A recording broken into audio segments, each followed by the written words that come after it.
صدای وحید مرادی، کاری از مهدی عبدی. پلنگ وحشی بی من دستیا کردی، یار جنگی من، شلوار پلنگی من، خالش و روزارم بر مسیا کردی، یار جنگی من، شلوار پلنگی من، حسی که به تدایمتی برگی برندوه، یار جنگی من، شلوار پلنگی من، این جنگی کاتی عاشق تا که زندوه، یار جنگی من، شلوار پلنگی من. همه منطقه جنگ فقط تیر و تفنگه، رگبار فشنگه، هر خنت تاریکا داره مثل پلنگه، آماده جنگه، آماده جنگه. همه منطقه جنگ همش تیر و تفنگه، رگباری فشنگه، هر خنت تاریکا داره مثل پلنگه، آماده جنگه، آماده جنگه.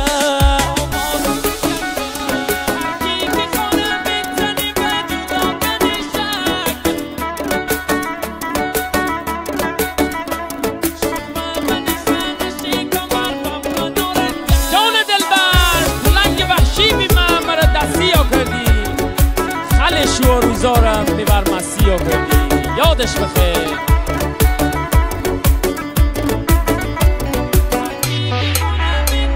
هر کی که خانه بزنی و جدا کنی شک، یار جنگی من، شلوار پلنگی من، شومه من خانه کمر و من نارنجک، یار جنگی من، شلوار پلنگی من.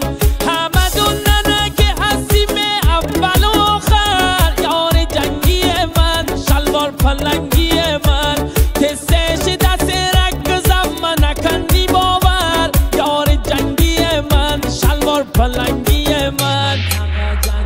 همه منطقه جنگ همش تیر و تفنگه، رگبار فشنگه، هر خنت تاریکا داره مثل پلنگه، آماده جنگه، آماده جنگه.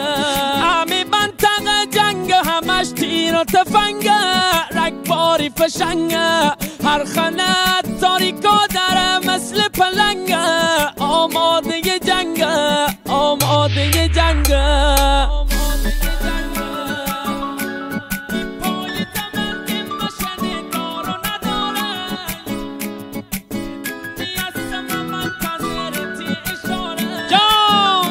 یار جنگی دا، شلوار پلنگی دا، پای دمند مشن دار و نداره، یار جنگی من، شلوار پلنگی من، شدونی هستم منتظرتی اشاره، یار جنگی من، شلوار پلنگی من. اتارک داره به اسم غیرت خالی خوره، یار جنگی من، شلوار پلنگی من، هم تیپیش بوری من تناب داره، یار جنگی من، شلوار پلنگی من. همه منطقه جنگ فقط تیر و تفنگه، رگبار فشنگه، هر خنت تاریکا داره مثل پلنگه، آماده جنگه، آماده جنگه.